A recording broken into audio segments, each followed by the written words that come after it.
अब तो छोटे मोटे आते हैं, कभी कोई रामायण जलाता है, कभी कोई सनातन धर्म को डेंगू मलेरिया बताता है, ऐसे तमाम निकृष्ट लोग आते रहते हैं।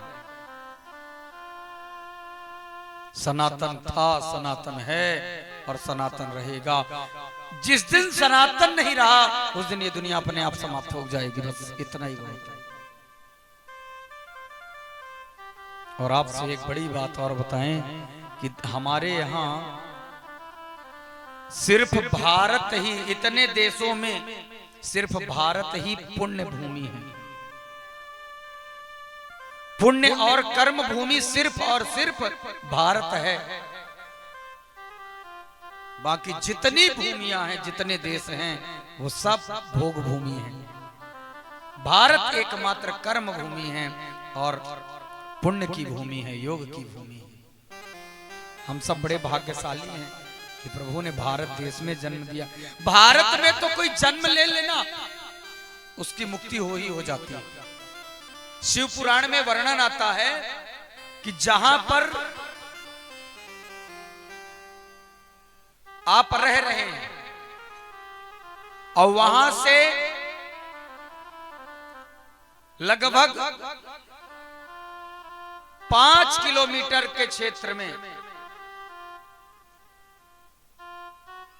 अगर शिवालय है तो उस क्षेत्र का आदमी रहने वाला पाप भी कर रहा हो और मर जाए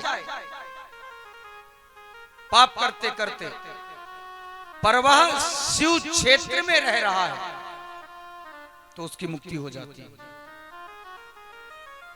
अब बताइए, ऐसा कहीं है?